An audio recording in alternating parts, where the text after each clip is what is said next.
Buat teman-temanku yang baru gabung, bisa cek di playlist untuk urutan videonya, dan bisa juga cek di playlist untuk judul barunya. Bab 321, Mengambil Keuntungan. Ini semua salahmu, kenapa kamu tiba-tiba menambahkan seseorang? Dan dia masih berpura-pura menjadi misterius, tidak memberitahuku identitasnya, tegur Yan Feiqing. Hati iblis maniak buku dipenuhi dengan permusuhan. Setelah misi 3 daun bawah dikeluarkan, bukan hanya mereka yang menerima misi tersebut. Orang lain juga menerima misi tersebut. Dalam 5 hari penundaan Yan Feiqing, orang-orang lainnya telah memetik sebagian besar dari 3 daun bawah. Alih-alih merenungkan dirinya sendiri, dia malah menyalahkannya karena mengundang seseorang. Namun, dia mewaspadai identitas Yan Feiqing sebagai guru roh dan latar belakangnya, jadi dia tidak berani bertindak gegabah. Apakah kamu ingin mencobanya di wilayah dalam? Saran iblis kutu buku. Yan Feiqing menatap dunia gelap di belakangnya dan menggelengkan kepalanya ketakutan. Jika kamu ingin mati, pergilah sendiri. Jangan menyeretku. Wilayah bagian dalam bukanlah tempat tujuan bintang-bintang kecil. Begitu seseorang memasukinya, mereka akan langsung tersapu ke langit dan tidak akan pernah bisa turun lagi. Dia dihantam ke dinding batu lembah berulang kali hingga tubuhnya hancur berkeping-keping. Mendengar angin kencang yang tiba-tiba di belakangnya, iblis buku itu juga menciutkan lehernya dan berkata, anggap saja aku tidak mengatakan apa-apa. Mari kita lihat sekeliling wilayah dalam. Petik 2. 10 hari kemudian, keduanya melalui banyak kerja keras dan akhirnya mengumpulkan 30 buah. Kamu benar-benar membuang-buang waktuku. Yan Feiqing tidak bisa berhenti mengeluh. Dia awalnya berharap untuk menyelesaikan misinya dalam waktu 5 hari. Tapi pada akhirnya, dia menghabiskan setengah bulan. Setan kaligrafi itu meliriknya dan berpikir, bukankah itu karena kamu? Kembalilah dan serahkan misimu, katanya dengan dingin. Mereka berdua tidak tahu bahwa ada orang lain di lingkaran dalam. Xia Qingchen berdiri di bagian dalam seolah-olah dia sedang berjalan di tanah datar. Angin kencang di sekitarnya benar-benar mengelilinginya, seolah-olah Xia Qingchen hanyalah segumpal udara. Kesuksesan. Xia Qingchen tersenyum puas. Sudah waktunya untuk kembali. Tentu saja, dia tidak lupa bahwa dia masih memiliki misi yang harus diselesaikan. Aku akan memilih sedikit saja. Ketika dia sedang bercocok tanam, dia memperhatikan ada banyak 3 daun bawah di kedua sisi lembah. 5 menit kemudian, Xia Qingchen membawa tas tambahan di punggungnya. Ada 1003 daun bawah di dalamnya. Bukannya dia ingin memetik begitu banyak, tapi 3 daun di bawah ini tumbuh bertumpuk. Dia dengan santai mengambil hampir 1000 dari mereka. Itu seharusnya cukup untuk menyelesaikan misinya, kan? Inilah yang dipikirkan Xia Qingchen. Dengan ketukan jari kakinya, dia bergegas keluar dari Phoenix Cry Valley dengan teknik gerakan ekstrim 400 kaki per langkah. Ketika dia bergegas kembali ke aula umum, dia bertemu dengan iblis buku yang hendak menyerahkan misinya. Kakak senior, Xia Qingchen berjalan dan berbicara. Apa yang kamu lakukan di sini? Iblis kutu buku itu tercengang. Saya di sini untuk menyerahkan misi. Tepat pada waktunya, bantu aku menyerahkannya juga. Xia Qingchen menurunkan tasnya dan menjejalkannya ke pelukan si kutu buku. Setan buku menimbangnya dan menganggapnya cukup berat. Apa ini? Item misi. Kutu buku tidak bisa menahan tawa. Sekantong besar berisi 3 daun bawah, bagaimana mungkin? Orang lain yang menerima misi bahkan tidak berjumlah sebanyak ini, oke. Apakah Xia Qingchen melakukan kesalahan dengan item misinya? Saat dia memikirkannya, Yan Feiqing berjalan keluar dari ruangan kecil di belakang konter ditemani oleh seorang lelaki tua. Yan Feiqing tersenyum dan berkata kepada iblis buku itu, sudah selesai. Tiba-tiba, dia melirik ke arah Xia Qingchen, yang berada di samping iblis buku itu, dan tatapannya membeku. Apa yang kamu lakukan di sini? Dia melirik ke arah Xia Qingchen, lalu ke penggila buku di sampingnya. Maniak buku itu tercengang, kalian kenal satu sama lain. Aku akan memberimu kejutan. Tanpa diduga, Yan Feiqing tersenyum dingin dan berkata, bagaimana mungkin saya tidak mengenal Anda? Dia adalah keturunan Wan Mai yang terkenal, Xia Qingchen. Apa? Orang yang tinggi dan perkasa sepertimu mau menjalankan misi sekecil itu? Xia Qingchen dengan tenang meliriknya. Dia tidak pernah mengira bahwa teman maniak buku itu adalah Yan Feiqing. Saya tidak ingin berbicara omong kosong dengan Anda. Cepat dan serahkan misinya. Xia Qingchen berbicara dengan tenang. Jika dia tahu bahwa orang ini juga ada dalam daftar misi, Xia Qingchen tidak akan berpartisipasi dalam misi ini bagaimanapun caranya. Yan Fei Qing terkekeh, senyumnya penuh penghinaan. Kamu benar-benar melakukan satu hal ketika mengatakannya. Apakah kamu masih ingat apa yang mereka katakan tentang aku di halaman belakang aula sesepuh? Katakan, jika kamu menginginkannya, perjuangkan sendiri. Mengapa kamu tanpa malu-malu memanfaatkanku sekarang? Ketika Xia Qingchen mendengar ini, dia mengerutkan kening dalam-dalam. Mungkinkah 3 daun bawah yang dipetiknya masih terlalu sedikit? Berapa banyak yang kalian pilih? Xia Qingchen bertanya. Yan Fei Qing merentangkan telapak tangannya, dan 18 daun itu dapat dihitung dengan jelas. Tidak banyak, tapi jauh lebih baik darimu, yang memanfaatkan orang lain secara gratis. Xia Qingchen menghitung dengan hati-hati dan perlahan berkata, hanya ini sedikit. Hanya, Yan Fei Qing merasa bahwa Xia Qingchen sedikit tidak masuk akal. Kata, bakat milikmu digunakan dengan sangat baik. Seperti yang diharapkan dari seseorang yang telah naik ke 10.000 meridian, tidak ada apapun di matamu. Dia melambaikan tangannya dan tidak mau mengatakan apapun lagi kepada Xia Qingchen. Baiklah, baiklah. Aku kakak laki-lakimu, jadi aku akan membiarkanmu memanfaatkanku kali ini saja. Dia meletakkan 18 daun 3 bawah di atas meja. Penggila buku itu menatap tajam ke arah Xia Qingchen dan mengembalikan bungkusan itu padanya. Setelah itu, dia mengeluarkan 12 buah miliknya sendiri. Totalnya ada 30 buah, dan ditempatkan di konter. Orang tua yang bertanggung jawab di konter berkata dengan puas, semuanya memang item misi yang memenuhi syarat. Saya akan memberi Anda 210 bintang. Maniak buku itu diam-diam merasa senang. Hadiah dasar untuk menyelesaikan misi ini adalah 200 bintang. Tetapi karena Yan Fei Qing adalah seorang guru roh, dia berkomunikasi dengan lelaki tua di konter dan diberi tambahan 10 bintang. Dia melakukan bantuan dan wajah pada Yan Fei Qing. Identitas seorang guru roh sangat berguna. Iblis kutu buku tidak bisa menahan diri untuk tidak berseru kagum. Yan Fei Qing terkekeh, itu masalah kecil. Sejujurnya, membuang-buang bakat menggunakan identitas Anda sebagai master roh di tempat seperti ini. Setelah mengatakan itu, dia menoleh dan melirik ke arah Xia Qingchen. Namun manfaatnya masih diambil oleh sebagian masyarakat yang hanya makan dan tidak bekerja, imbuhnya. Orang tua di konter tersenyum dan pura-pura tidak mendengar. Apakah kamu masih memiliki 3 daun bawah? Dia bertanya dengan gaya bisnis. Dia melirik orang terakhir di antara ketiganya, Xia Qingchen. Ada, Xia Qingchen mengangguk. Dia berjalan ke depan dan meletakkan bungkusan itu di atas meja.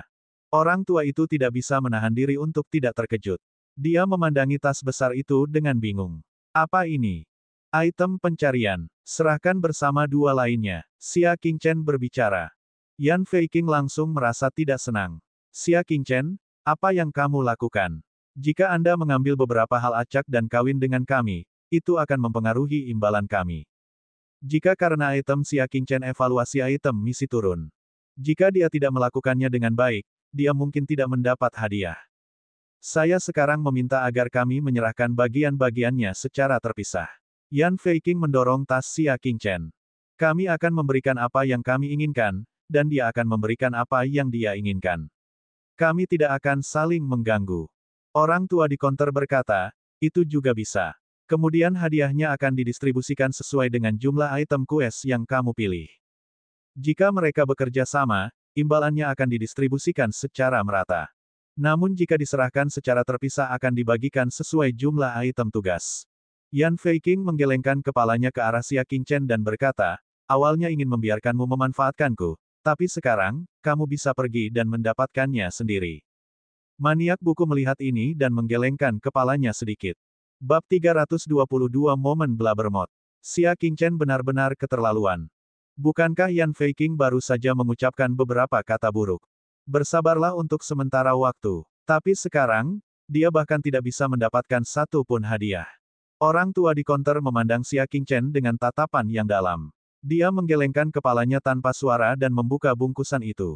Seolah-olah dia sudah bisa melihat ekspresi kecewa di wajahnya ketika dia mengumumkan bahwa Xia Qingchen telah memilih barang yang salah dan dia tidak punya apa-apa lagi. Sayangnya, pemikiran ini hanya tersisa di benaknya. Ketika dia membuka bungkusan itu, lelaki tua di konter membelalakan matanya dan berseru, semuanya adalah 3 daun bawah. Dia dengan hati-hati mengobrak-abriknya, dan tidak ada sampah di dalamnya. Mereka semua adalah 3 daun bawah. Terlebih lagi, ketiga daun bawah ini berasal dari bagian dalam yang anginnya paling kencang. Daunnya tebal dan kualitasnya bagus. Yan Feiqing dan si maniak buku ketakutan oleh suara terkejut lelaki tua itu. Dia melihat ke samping dan tercengang.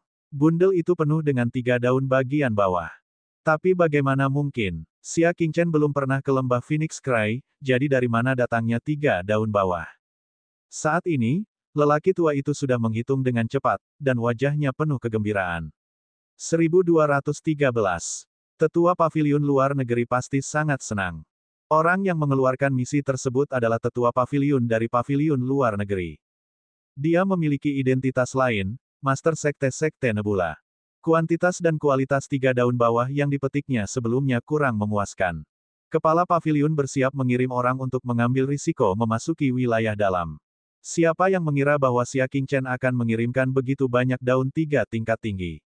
Tetua Paviliun pasti akan merasa bersyukur. Menurut persyaratan misi, seharusnya ada lebih dari 100 bagian-bagian. Setiap bagian bernilai 10 bintang. Saat dia berbicara, lelaki tua itu memandang Yan Feiqing.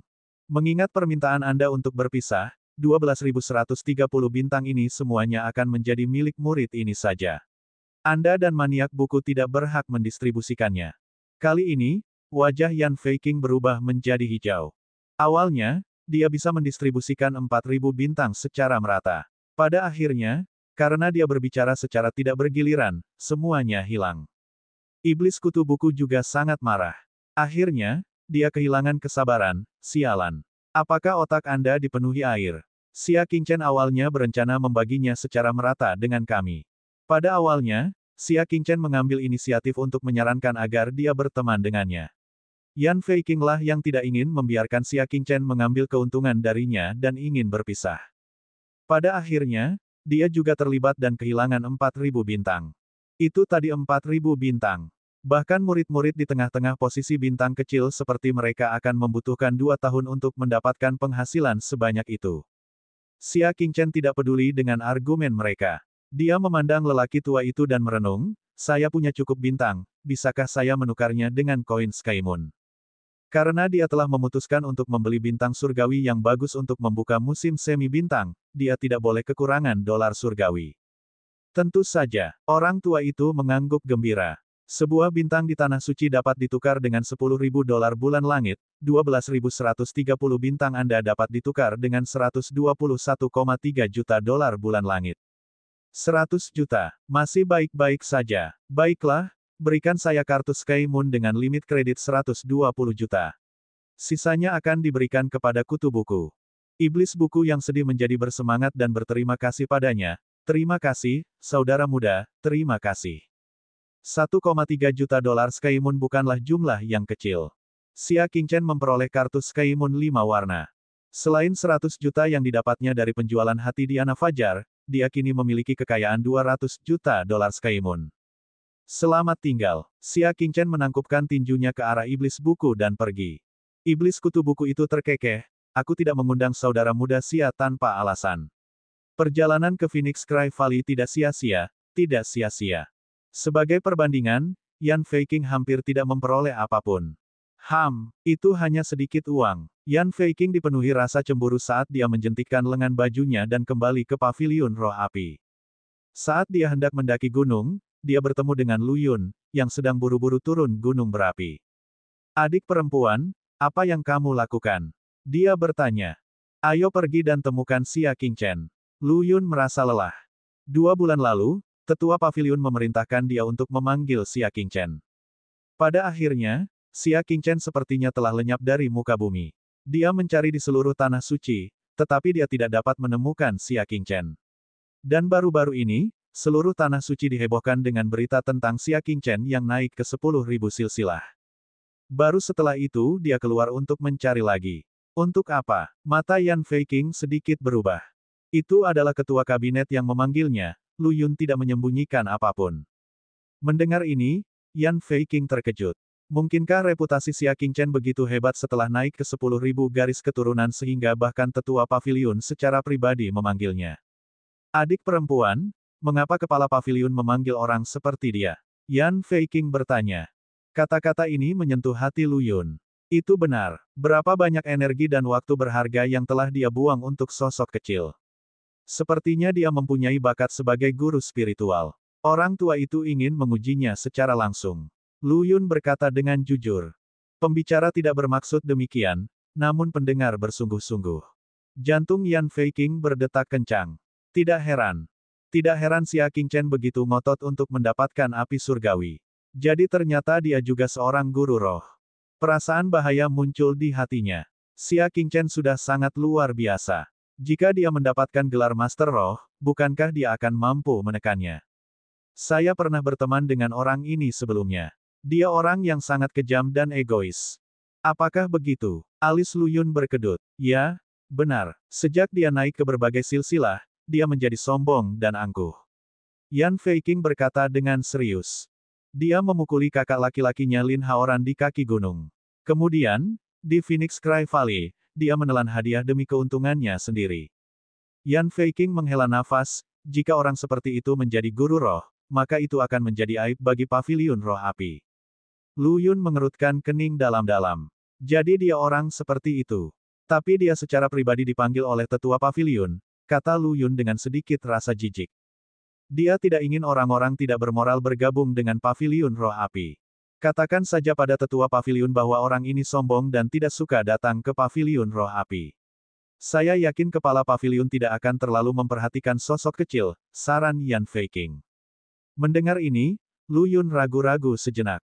Mata Yan Fei Qing berkilat saat dia melanjutkan, kamu melakukan ini demi paviliun roh api. Anda tidak berbohong kepada tetua paviliun. Baiklah, kata Lu Yun setelah sekian lama, demi paviliun roh api, kami akan menolak orang seperti itu. Terlebih lagi, pustakawan lama itu tidak ada akhir-akhir ini, jadi dia harus melakukan banyak hal. Dia benar-benar tidak punya tenaga dan waktu untuk berkeliling dan bertanya tentang Xia Qingchen. Yan Fei Qing memandang Lu Yun, yang telah berbalik dan pergi, dan sedikit kelicikan muncul di matanya. Seorang adik perempuan yang lugu sangat mudah dibodohi. Dia bisa membunuh seseorang dengan pisau pinjaman hanya dengan beberapa kata. Di masa depan, bahkan jika tetua paviliun benar-benar ingin mencari kesalahannya, dia hanya akan menyalahkan Lu Yun dan bukan dia. Sambil tersenyum sinis, Yan Fei Qing berbalik dan menemukan tempat untuk bercocok tanam dengan damai dalam pengasingan. Dia sedang bersiap untuk menempa artefak nirwana dan menerobos batas kemampuannya sendiri. Beberapa hari kemudian, Master Paviliun dan Grandmaster semuanya bergegas kembali. Lu Yun baru saja masuk ketika dia mendengar Master Paviliun dan beberapa Grandmaster berdiskusi.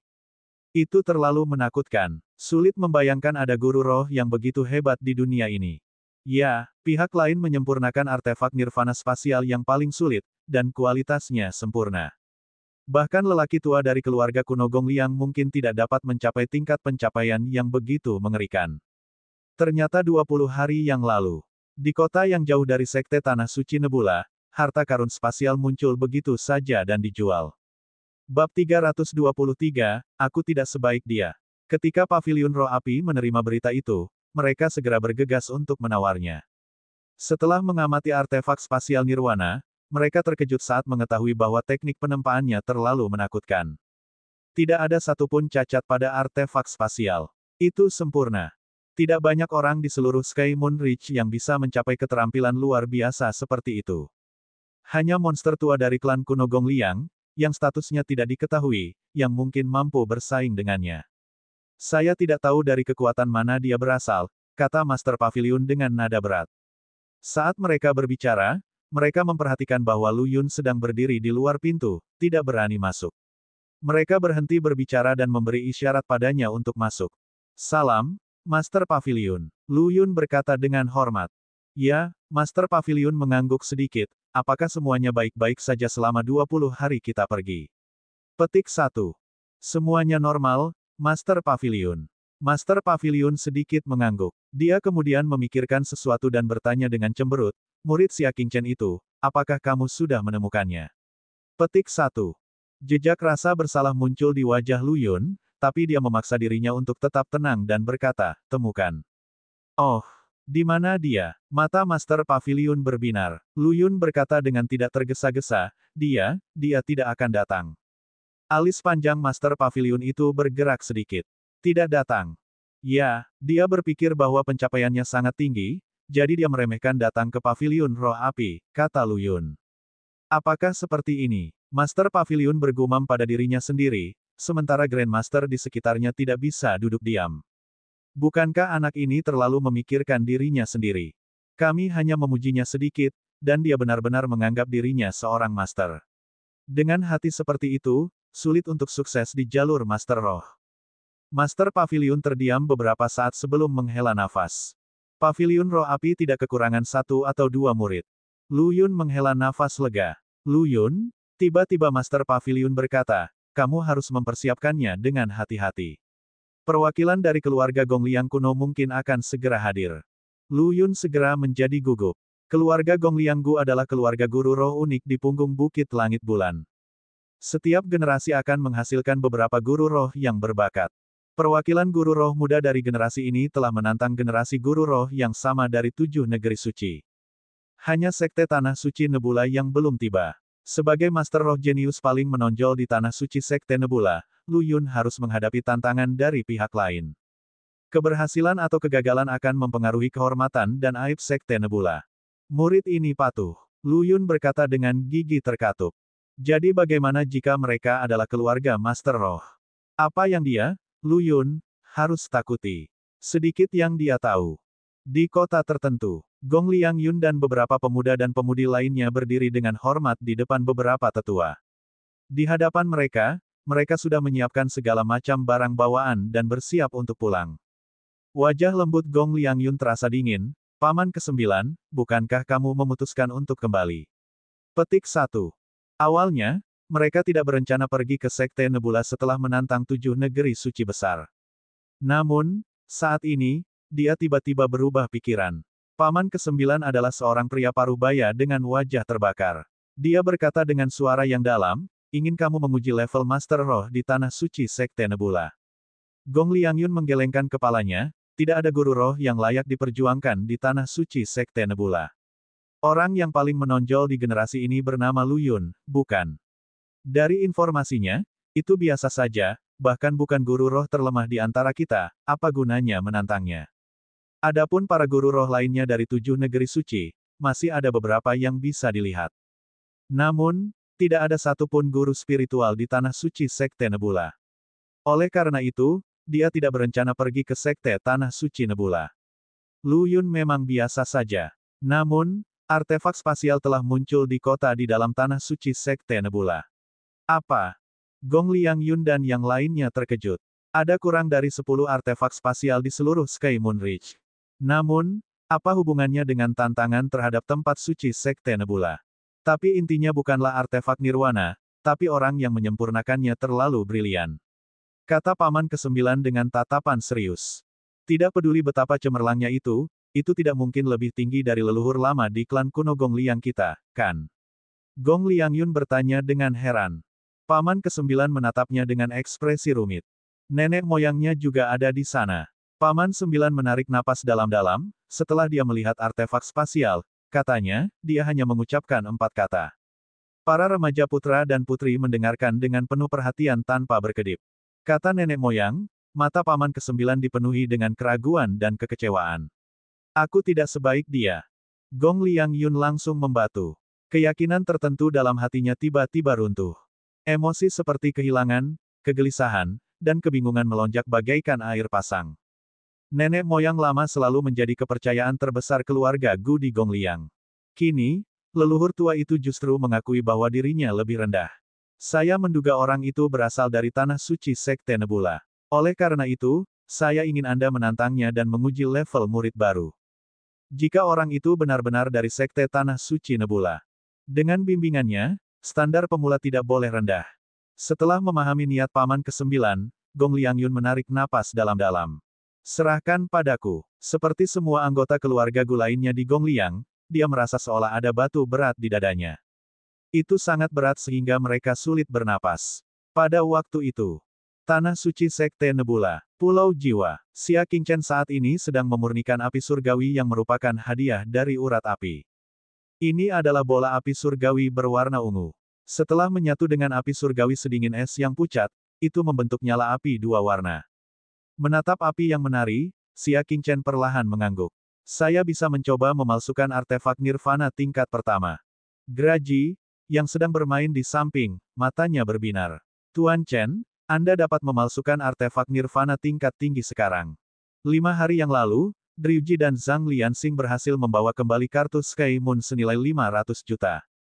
Cincin interspatial itu telah dibeli oleh orang misterius dengan harga setinggi 500 juta koin Sky Moon. Usai mencicipi cita rasa jualan, rasa kesal pun dipenuhi antisipasi. Saya tidak punya bahan yang cocok untuk saat ini. Mari kita bicarakan hal ini di masa depan. Xia Qingchen berbicara. Zhang Lianxing, sebaliknya, tidak lagi tertarik menjual artefak nirvana. Saat ini, dia sedang berbaring di tepi pulau spiritual, menatap tanah dengan rasa ingin tahu. Sialang, lelaki tua itu telah berlutut selama 5 hari 5 malam. Dia benar-benar bertekad. Xia Qingchen mendekat dan melihat ke bawah, mengerutkan kening. Mengapa mereka masih di sini? Hari itu, dia bertemu utusan khusus Seng dalam perjalanan kembali dari aula umum. Dia telah mengikutinya dan dengan rendah hati memintanya untuk mengajarinya jalan seorang guru roh. Bagaimana Xia Qingchen bisa memperhatikannya? Dia tidak menyangka akan berlutut di kaki pulau spiritual selama 5 hari 5 malam. Biarkan dia naik. Xia Qingchen berbicara. Bukan karena dia bersimpati pada lelaki tua ini, tapi dia akan menarik perhatian jika dia terus berlutut seperti ini. Dia menurunkan tangga dan membiarkan utusan khusus Seng muncul. Kedua kakinya yang bengkak dan tua gemetar. Ketika dia melihat Xia Qingchen, dia berlutut lagi. Grandmaster, mohon pencerahannya. Utusan khusus Seng berkata dengan kagum. Seorang Grandmaster adalah gelar yang lebih tinggi dari seorang Master. Bahkan Master Pavilion dari Pavilion Roh Api hanya bisa disebut Grandmaster. Namun, dia menyebut Xia Qingchen sebagai Grandmaster. Xia Qingchen dengan tenang duduk di bangku batu dan berkata, "Aku hanyalah seorang anak kecil, beraninya aku menyebut diriku seorang Grandmaster." "Grandmaster, Anda tidak perlu terlalu rendah hati," kata utusan khusus Seng. "Saya tahu bahwa Anda adalah guru spiritual misterius yang terkenal di punggung Bukit Langit Bulan baru-baru ini." Dia melirik Zhang Lianxing dan merasa kesal. Dia tidak tahu dari mana dia mendengarnya, tetapi pemilik cincin lelang adalah seorang pria dan seekor anjing. Bab 324, Kompetisi Master Roh. Orang lain mungkin tidak tahu, tapi mungkinkah dia tidak tahu bahwa Xia Qingchen telah membawa seorang pria dan seekor anjing dari Sekte Nebula. Selain itu, Xia Qingchen berhasil memulihkan 2 cincin ibu anak yang akan meledak hanya dengan 1 pat yang saleh hari itu. Identitas guru roh misterius sudah jelas. Xia Qingchen melirik tak berdaya ke arah dendam. Itu masih terlalu mencolok. Bahkan jika itu aku, lalu kenapa? Xia Qingchen menatapnya dengan dingin, apakah aku punya alasan untuk mengajarimu? Petik 1. Novelringan.com. Masa lalu di antara mereka berdua memang tidak menyenangkan. Utusan khusus Seng mengeluarkan belati dan mengangkat kepalanya yang sudah tua dengan ekspresi penuh tekad. Aku akan masuk kubur, tapi aku telah menyia-nyiakan hidupku. Saya biasa-biasa saja ketika saya masih muda, dan saya masih biasa-biasa saja ketika saya tua. Tidak masalah jika aku biasa-biasa saja, tapi aku tidak bisa menyeret keturunanku ke bawah bersamaku. Oleh karena itu, saya mohon bimbingan Grandmaster agar saya menjadi guru roh yang baik dan meninggalkan beberapa koneksi dan status untuk keturunan saya. Xia Qingchen membalas tatapan dinginnya. Ada banyak orang biasa-biasa saja di dunia. Mungkinkah dia harus menyetujui setiap permintaan mereka? Saya rela potong 5 jari karena rasa tidak hormat saya kepada Grandmaster di masa lalu. Saya hanya berharap untuk meredakan kemarahan Grandmaster. Air mata mengalir di wajah lamanya. Dia menekankan telapak tangan kirinya ke tanah dan mengangkat belati di tangan kanannya, menebasnya dengan keras. Xia Qingchen menjentikkan jarinya, mengirimkan ledakan kekuatan batin yang membuat belati itu terbang. Tidak ada gunanya bahkan jika kamu mengakhiri hidupmu sendiri. Saya tidak punya alasan untuk mengajari Anda, kata Xia Qingchen dingin. Saya tidak punya alasan untuk mengajari Anda. Pada awalnya, wajah utusan khusus Seng dipenuhi dengan keputusasaan, tetapi mata anjing yang terus-menerus kesal mengingatkannya pada sesuatu dan dia tiba-tiba mengerti. Alasan, dia harus memberi Xia Qingchen alasan untuk mengajarinya. Apa salahnya melukai diri sendiri? Grandmaster, jika ada sesuatu yang tidak nyaman untuk Anda lakukan, saya bersedia melakukannya untuk Anda. Dia berlutut di tanah lagi.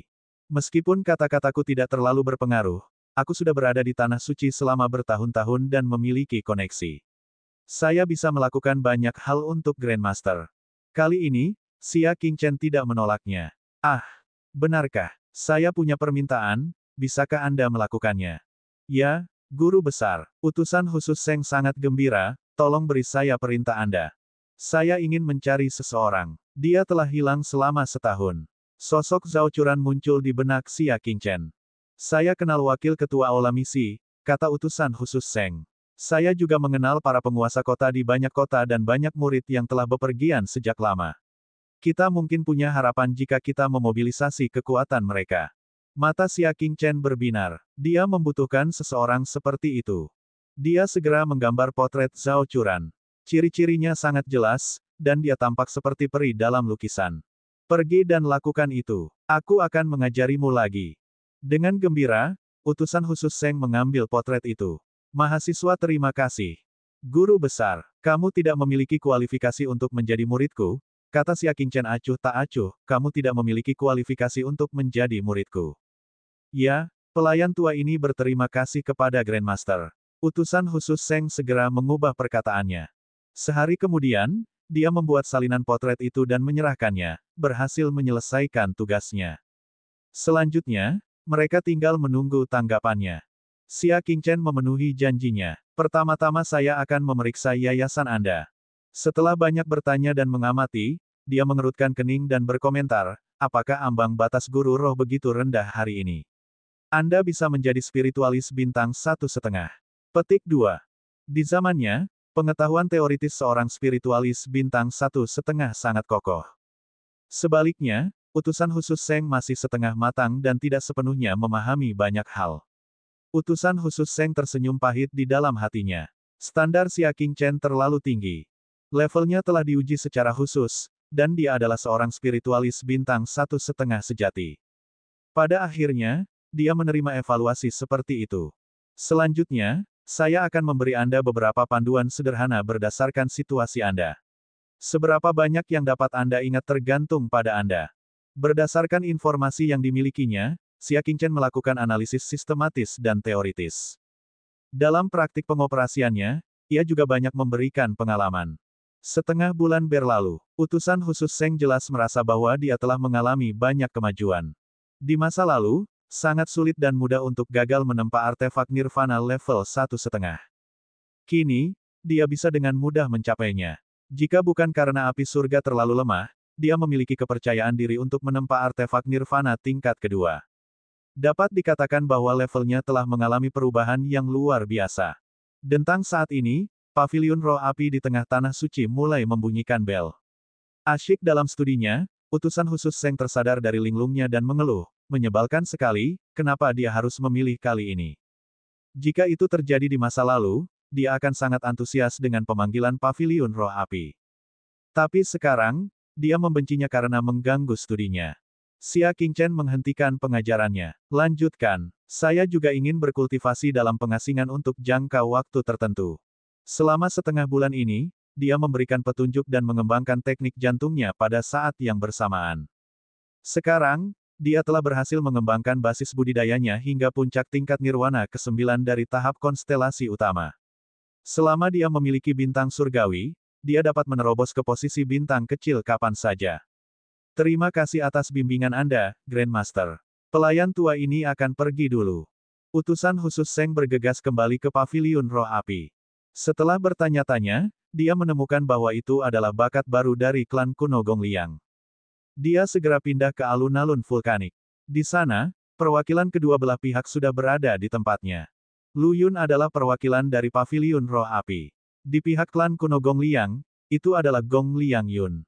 Pemimpin paviliun roh api dan para Grandmaster lainnya, serta tetua ke-9 dari klan kuno Gongliang, semuanya menonton dengan tenang dari tribun. Selain itu, semua anggota paviliun roh api juga hadir.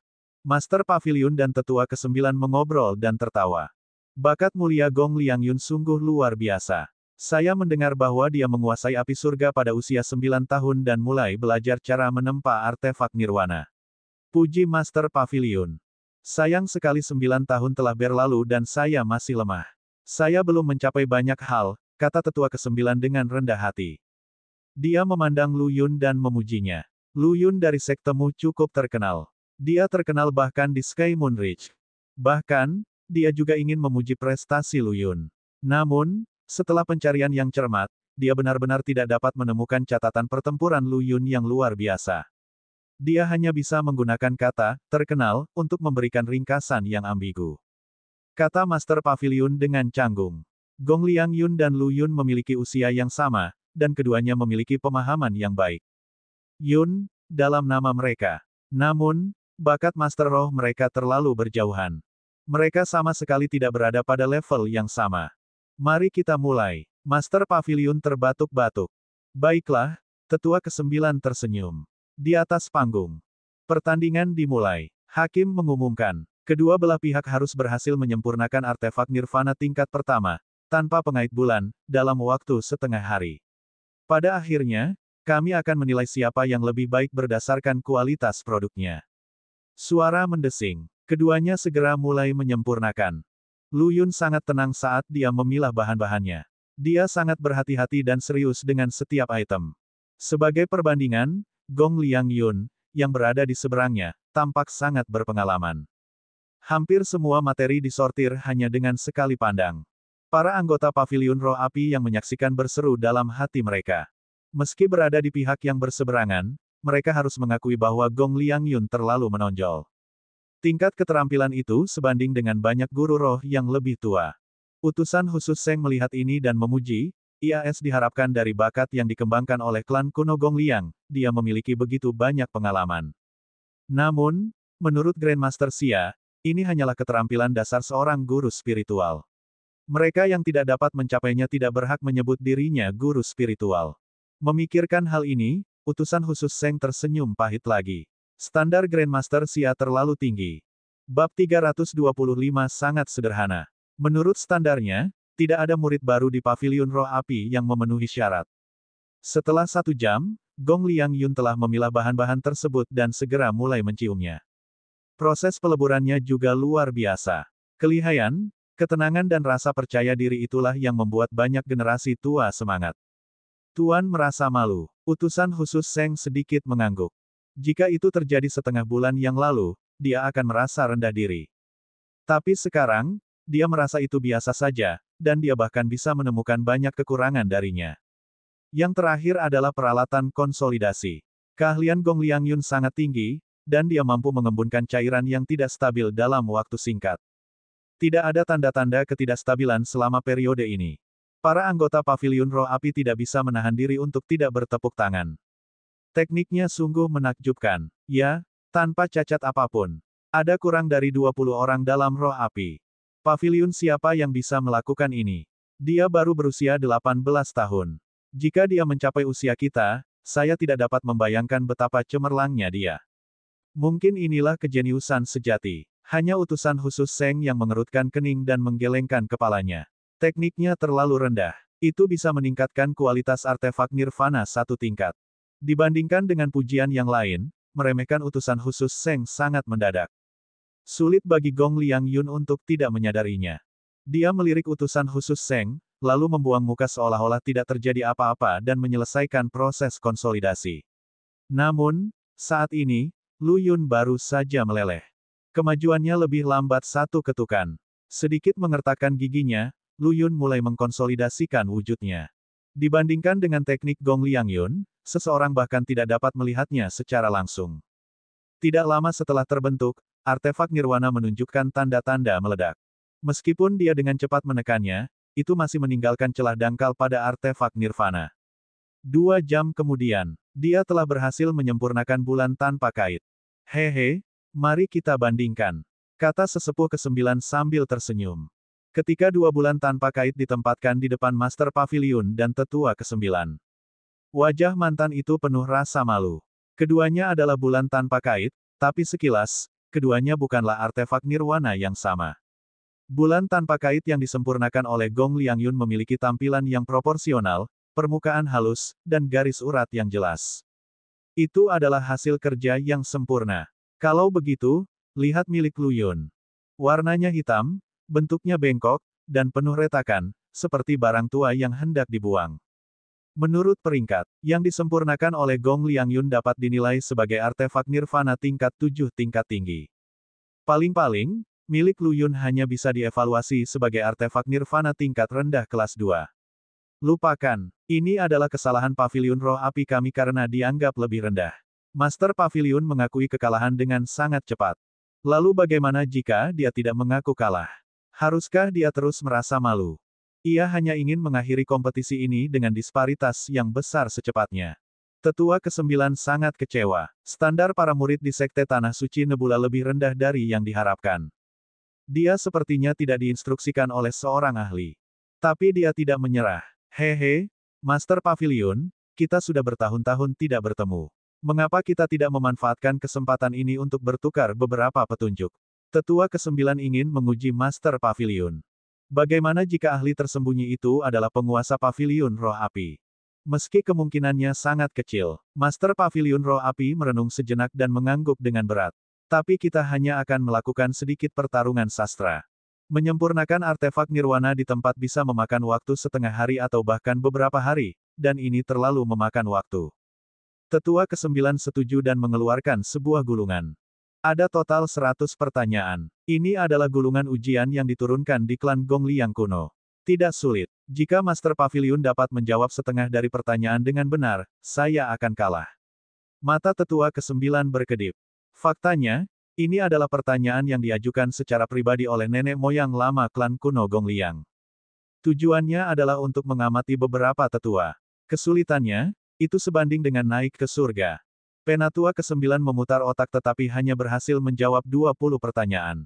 Jika Master Paviliun bisa menjawab 50 dengan benar, dia akan yakin dan mengaku kalah. Tidak sulit. Master Paviliun menerimanya dan perlahan memindainya. Namun, ekspresinya menjadi semakin jelek.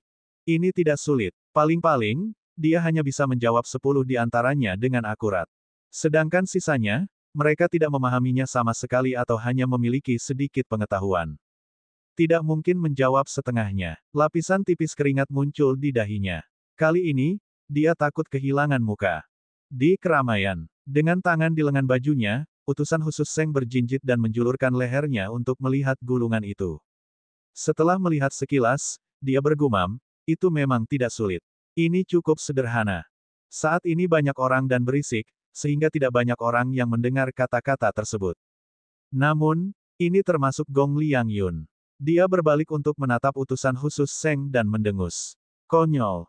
Bahkan Master Paviliun Roh Api pun memasang ekspresi sulit di wajahnya. Orang tua ini benar-benar melontarkan komentar sarkastik. Di atas panggung, Master Paviliun Roh Api memutar otaknya dan nyaris tidak berhasil menjawab 30 pertanyaan. Namun, setengahnya salah. Orang tua ini kurang memiliki bakat dan pengetahuan, aku sungguh malu. Wajah Master Paviliun memerah dan dia kehilangan seluruh wajahnya. Tidak apa-apa, aku tidak lebih berpengetahuan darimu, Master Paviliun, tetua ke-9 tersenyum sopan. Dia sangat kecewa. Benar saja, ahli misterius itu bukanlah tetua Paviliun Sekte Nebula. Perjalanan ke Tanah Suci Sekte Nebula ini hanya membuang-buang waktu. Buang-buang waktu saja.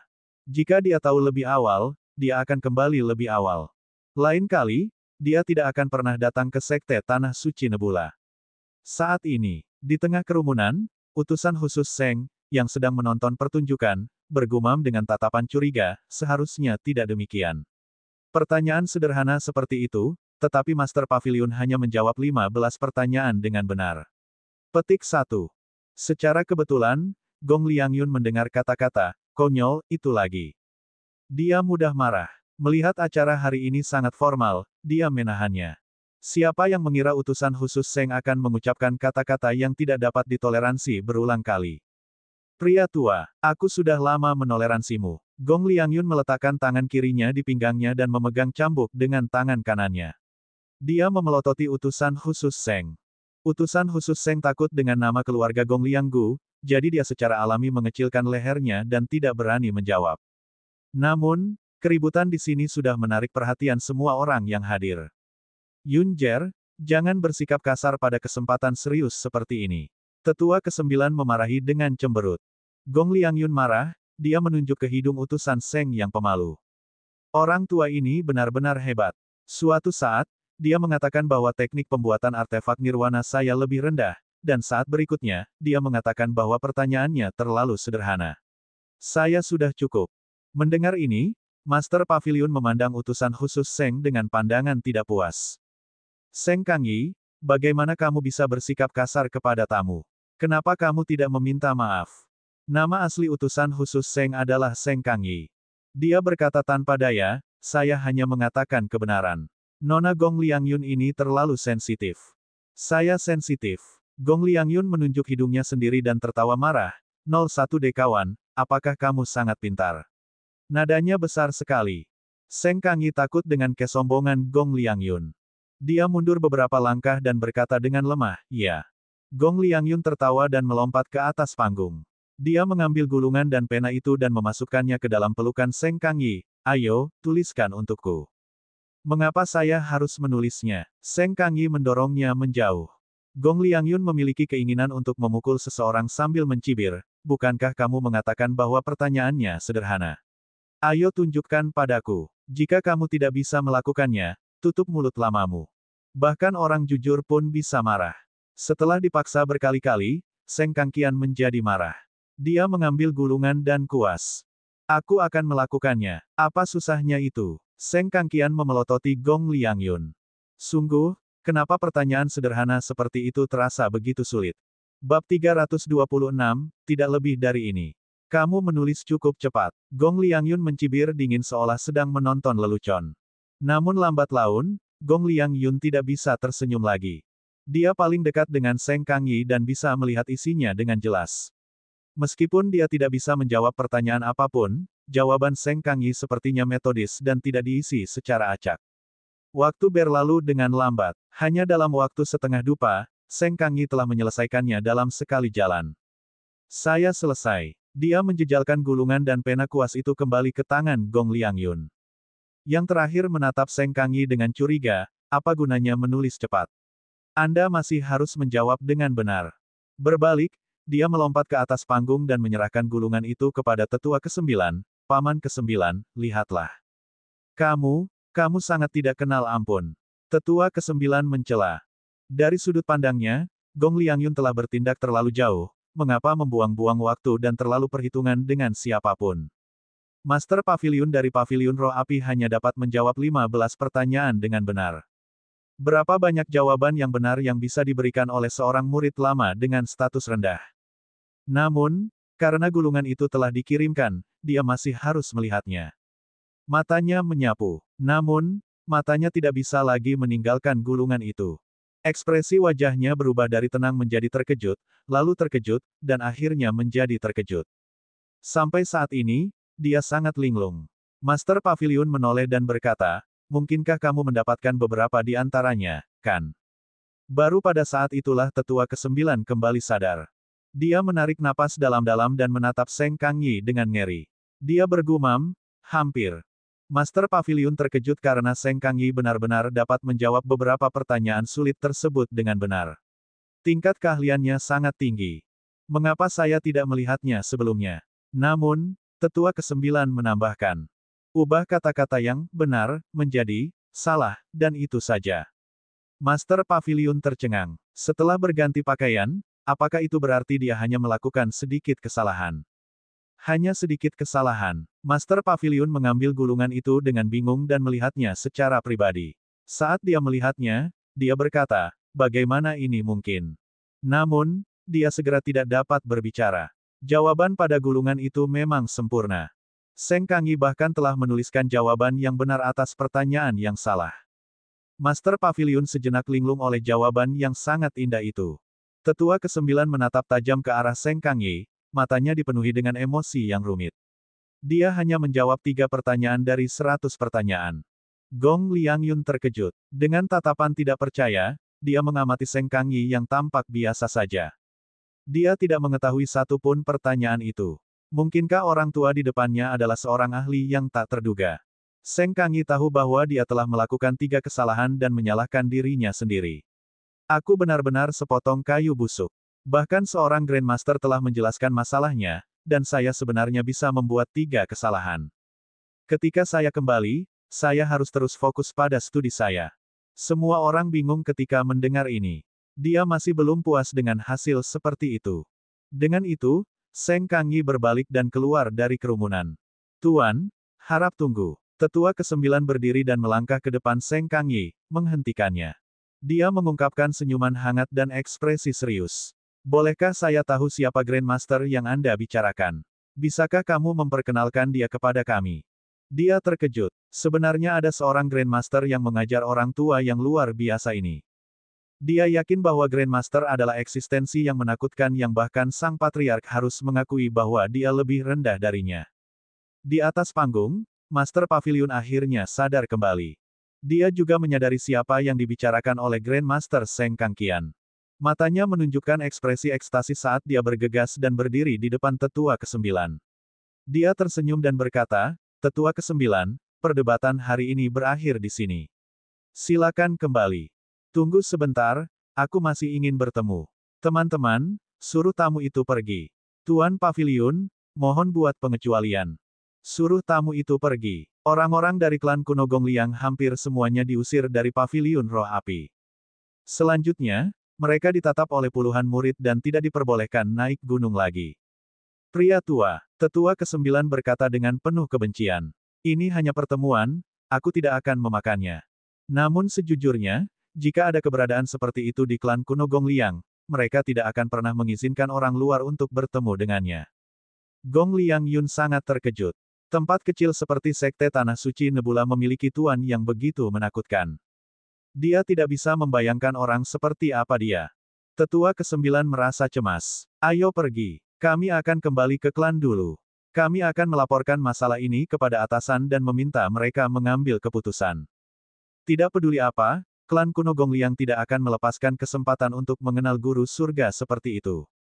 Pavilion Roh Api, Seng Kangyi, yang sebelumnya tidak dihargai, kini diundang oleh Master Pavilion dan beberapa Grandmaster ke ruang rahasia eksklusif kelas atas mereka. Tempat ini tidak pernah mengizinkan orang luar masuk. Bahkan murid Master Pavilion, Lu Yun, hanya bisa berdiri di luar dan berbicara. Tapi saat ini, Seng Kangyi seperti tamu kehormatan. "Kang Yu, bisakah kamu memberitahu kami siapa Grandmaster itu?" Master Pavilion sangat sopan. Dia memperlakukannya seperti master dari generasi yang sama. Seng Kangqian merasa tersanjung. Dia diam-diam memikirkannya. Xia Qingchen tidak mengingatkannya untuk tidak menyebarkan berita itu. Apalagi hanya ada 5 orang di ruang rahasia. Tidak ada salahnya mengatakannya. "Melapor ke Pavilion Lord, itu Xia Qingchen," kata Seng Kangqian. Master Pavilion dan Grandmaster tercengang. "Saya bertanya tentang Grandmaster yang mengajari Anda." Master Pavilion mengulangi. Seng Kangyi menganggukkan kepalanya dengan pasti. Saat dia melihat ekspresi wajah para tetua Pavilion dan Grandmaster, Seng Kangyi tiba-tiba merasa bahwa Raja Pavilion Roh Api yang pernah dia hormati tidak lebih dari ini. Selama dia bisa belajar dari para Grandmaster, hanya masalah waktu sebelum dia melampaui mereka di masa depan. "Kang Zhen, apakah kamu yakin tidak salah? Xia Qingchen masih anak-anak." Salah satu master berkata dengan terkejut. Seng Kangyi tidak lagi merasa kagum. Ekspresinya acuh tak acuh ketika dia berkata, "Terserah kamu percaya atau tidak. Saya sudah mengatakannya. Jika tidak ada yang lain, aku akan pergi." "Tunggu, aku akan pergi bersamamu menemui Grandmaster," kata Master Pavilion.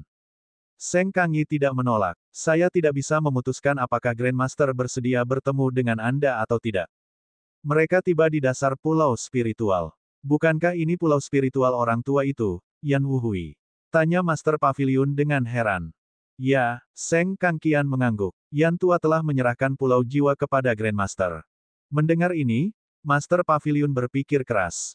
Tidak lama kemudian, setelah mendapat persetujuan Xia Qingchen, mereka semua pergi ke Pulau Roh. Grandmaster, Master Pavilion, dan yang lainnya ada di sini untuk memberikan penghormatan kepada Anda. Seng Kangyi berlutut di tanah, seolah dia adalah dewa.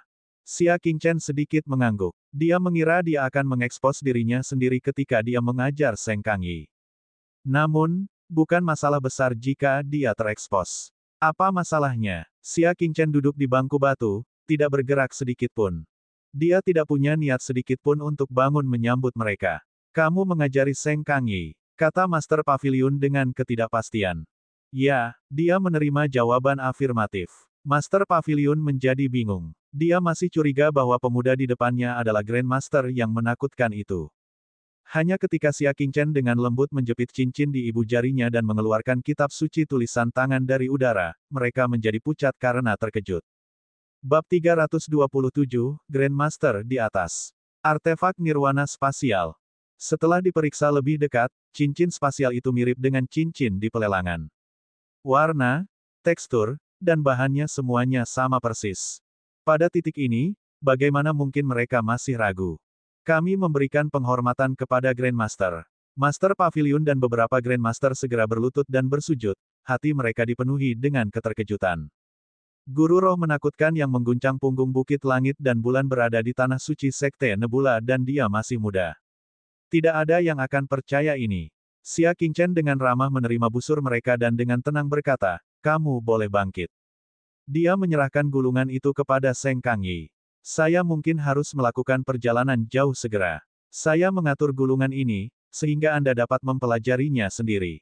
Setelah mendengar ini, Master Pavilion dan yang lainnya datang untuk membaca kitab suci. Semakin banyak mereka melihat, mereka semakin terkejut. Pada akhirnya, mereka benar-benar tersesat di dalamnya. Catatan dalam gulungan itu memiliki pikiran yang luas dan sistem isi yang lengkap. Banyak di antaranya adalah teori dan detail yang belum pernah mereka dengar sebelumnya. Master Pavilion sangat yakin. Saya orang tua yang tidak berguna, mohon pencerahannya, Grandmaster. Dia membungkuk dan berkata. Beberapa Grandmaster sadar dan meminta nasihat. Xia Qingchen berbicara dengan tenang. Ada banyak hal yang harus aku lakukan. Saya tidak punya waktu untuk mengajari kalian. Saya minta maaf. Seng Kangyi saja sudah cukup untuk mengalihkan perhatian Profesor. Jika dia mengajar mereka berlima, dia tidak perlu melakukan apapun dan akan bisa fokus mengajar orang lain. Master Pavilion tidak kecewa. Mungkinkah seorang Grandmaster harus mengajar siapa saja yang meminta bimbingan? Apakah dia masih memiliki martabat seorang Grandmaster? Kalau begitu, Grandmaster, tolong ambil alih Pavilion Roh Api dan ambil posisi Master Pavilion. Saya akan mundur dan mendengarkan perintah Anda. Xia Qingchen selalu mengagumi orang-orang yang fokus. Posisi Master Pavilion begitu penting sehingga banyak orang mendambakannya. Namun, dia mengambil inisiatif untuk mundur dan membiarkan Xia Qingchen mendapat kesempatan. Ini adalah sikap seseorang yang mengejar batas-batas seorang guru roh. Harus punya. Saya tidak punya waktu. Xia Qingchen menolak. Namun, saya bisa memberikan kuliah umum di Pavilion Roh Api selama sehari. Saya dapat memberi Anda dan para murid Pavilion Roh Api beberapa panduan sederhana. Mendengar ini, Master Pavilion dan yang lainnya sangat gembira. Terima kasih atas belas kasihanmu, Grandmaster. Dengan itu, dia mengeluarkan sebuah token dari pinggangnya dan menyerahkannya. Ini adalah gudang harta karun Pavilion Roh Api. Jika Grandmaster tidak keberatan, Anda dapat masuk dan memilih apapun yang Anda perlukan. Xia Qingchen memikirkannya dan mengambilnya. Dia berhenti sejenak, jika Anda memiliki pertanyaan di kemudian hari, Anda dapat bertanya kepada Seng Kangyi. Jika dia tidak bisa menjawab, beritahu saya. Terima kasih, Grandmaster, atas kebaikan Anda. Master Pavilion mengucapkan terima kasih lagi. Juga, tidak perlu sengaja menyembunyikan identitasku, Xia Qingchen mengingatkan, tapi tidak perlu juga mempublikasikannya secara berlebihan. Dipahami. Master Pavilion dan yang lainnya pergi dengan gembira. Mereka berbicara dengan suara pelan sambil berjalan. Tidak heran para Grandmaster meremehkan datang ke Pavilion Roh Api. Seru Master Pavilion. Tidak kusangka aku bahkan mengkritik Grandmaster karena ini. Xia Qingchen tidak tuli. Ketika dia mendengar ini, dia mengerutkan kening. Kapan aku pernah meremehkan Pavilion Roh Api? Master Pavilion dan yang lainnya buru-buru berbalik. Yang pertama tersenyum pahit, sebelum saya mengetahui identitas Grandmaster, saya telah memerintahkan murid saya Lu Yun untuk memanggil Anda. Lu Yun melaporkan bahwa Grandmaster tidak suka datang ke Pavilion Roh Api. Ekspresi Xia Qingchen tenang. Dia menggelengkan kepalanya dan berkata, aku belum pernah bertemu muridmu Lu Yun, dan aku juga belum pernah dipanggil. Dia mungkin sendiri yang mengatakannya. Apa ini? Master Pavilion sangat marah hingga rambut dan janggutnya beterbangan. Dia sebenarnya berani berbohong padanya. Lebih penting lagi, dia memfitnah seorang Grandmaster. Grandmaster, yakinlah, saya pasti akan menghukumnya dengan berat. kata Master Pavilion dengan serius. Xia Qingchen melambaikan tangannya. Tidak nyaman baginya untuk ikut campur dalam urusan antara guru dan murid. Setelah mengirim mereka pergi, Xia Qingchen berkultivasi dengan tenang selama beberapa hari. Basis budidayanya di tingkat nirwana ke-9 dari tahap konstelasi utama telah sepenuhnya mencapai kesempurnaan. Baru setelah itu dia meninggalkan pulau spiritual dan menuju ke aula umum. Dia akan mengajukan cuti dari Tanah Suci. Dia mulai mencari bintang surga yang cocok untuk mempersiapkan terobosannya sendiri. Ketika mereka tiba di aula umum, orang yang bertanggung jawab di konter melihat tanda identitasnya dan berkata, "Anda memiliki pemberitahuan penting yang harus ditangani, jadi Anda tidak dapat mengambil cuti untuk saat ini." Pemberitahuan penting. Orang yang bertanggung jawab di konter mengeluarkan tablet kristal dan membaliknya. Akhirnya, dia menemukan pesan. Itu adalah tetua dari paviliun luar negeri. Dia secara pribadi telah memanggilmu, katanya dengan ekspresi terkejut. Tetua paviliun luar negeri adalah ketua sekte dari bekas sekte Nebula. Merupakan suatu kehormatan untuk dipanggil secara pribadi oleh tetua paviliun. Dia mencariku. Xia Qingchen mengira Master Sekte telah melupakannya. Dia datang ke sebuah gunung di utara Tanah Suci. Xia Qingchen bertemu dengan Master Sekte. Dia menilai Xia Qingchen dengan kepuasan dan tersenyum. Tidak buruk, kamu telah memberiku kejayaan. Sebenarnya, dia sudah benar-benar melupakan Xia Qingchen. Namun siapa yang menyangka bahwa Xia Qingchen akan mengejutkan dunia dengan satu prestasi cemerlang. Dia benar-benar naik ke alam meridian yang tak terhitung jumlahnya dalam satu tarikan napas dan sekali lagi muncul dalam penglihatannya. Kamu terlalu baik, Xia Qingchen berbicara dengan rendah hati, diam-diam menunggu dia melanjutkan. Master Sekte tidak akan memanggilnya hanya untuk memujinya secara khusus. 3 daun bawah yang kamu petik sangat bagus. Saya sangat puas, kata Master Sekte dengan makna yang lebih dalam. Saya harap Anda dapat melakukan perjalanan ke konferensi jejak dewa yang diselenggarakan oleh Tanah Suci Sekte Tebing Pedang dan membeli beberapa jimat di sana. Asosiasi Penyihir. Konferensi Jejak Dewa adalah acara tradisional yang diadakan setiap 2 tahun sekali di Tanah Suci Sekte Tebing Pedang, jelas Master Sekte ketika dia melihat kebingungan. Akan ada beberapa peninggalan para dewa yang dilelang di dalamnya. Tentu saja kertas jimat itu hanyalah barang biasa. Anda dapat yakin. Master Sekte memandang Xia Qingchen, apakah kamu bersedia pergi? Petik 1. Tentu saja saya bersedia. Karena dia ingin membeli Heaven Star, dia tidak bisa absen dari pelelangan berskala besar. Kenapa aku? Tidak mungkin Master Sekte bahkan tidak memiliki satu orang pun yang dapat dia gunakan, kan? Kamu adalah salah satu dari sedikit orang yang mengetahui tentang cermin, jadi lebih tepat bagimu untuk melakukannya, kata Master Sekte sambil terkekeh. Xia Qingchen tercerahkan. Tinta digiling dari 3 daun bawah, kertas jimat berkualitas tinggi, dan cermin pemantul tulang berusia 1000 tahun. Bukankah dia mencoba untuk memperbaiki segel sebenarnya yang menyegel kejahatan? Ketika mereka berada di pintu masuk Sekte Nebula, Dewa Bintang Agung pernah mencoba menyempurnakan jimat tingkat rendah dan bahkan membiarkan Xia Qingchen menggunakannya untuk mengujinya. Efeknya cukup bagus. Sekarang Master Sekte telah berhasil secara pribadi, dia harus bersiap untuk menyempurnakan segel sejati penyegel kejahatan tingkat tinggi. Omong-omong, Xia Qingchen telah berpartisipasi di hampir setiap segmen. Dari mengawal cermin refleksi tulang 1000 tahun kembali ke sekte hingga menguji segel sebenarnya yang menyegel kejahatan. Sekarang, dia harus memilih bahan yang dibutuhkan untuk tinta dan membeli kertas jimat. Baiklah, murid ini akan mengikuti perintahmu. Xia Qingchen berbicara. Dia tidak mengerti mengapa Tanah Suci Sekte Nebula mencoba menekan hal yang begitu menakutkan. Mengapa segel sejati yang menyegel kejahatan begitu penting? Kami akan berangkat dalam 1 hari. Kami akan mengirim 2 murid bersama kami, kata Master Sekte. Masih ada 1 hari lagi, dan dia bisa memandu paviliun roh api. Setelah mengucapkan selamat tinggal, Xia Qingchen pergi ke paviliun roh api. Dengan statusnya, sangat mudah baginya untuk bertemu dengan Master Pavilion. Kumpulkan para murid, kami akan memberikan ceramah hari ini. Xia Qingchen berbicara. Mohon tunggu sebentar, Grandmaster, saya akan pergi dan memanggil para murid, kata Master Pavilion dengan gembira. Memanfaatkan waktu pemanggilan, Xia Qingchen pergi ke gudang harta karun Pavilion Roh Api. Akan sangat disayangkan jika dia bertemu dengan bintang surgawi tingkat tinggi dalam perjalanan ke asosiasi jejak surgawi ini tetapi tidak punya uang untuk membelinya. Bab 328, Bunuh di Tempat. Akan lebih baik untuk menyempurnakan beberapa artefak nirwana dalam perjalanan dan melelangnya di konferensi jejak dewa untuk mendapatkan beberapa koin bulan langit. Oleh karena itu, dia memutuskan untuk datang ke rumah harta karun untuk mengambil beberapa bahan untuk senjata nirwana. Di depan Departemen Keuangan, Xia Qingchen mengeluarkan tanda perintahnya, dan para penjaga di gudang harta karun dipenuhi dengan rasa hormat yang mendalam.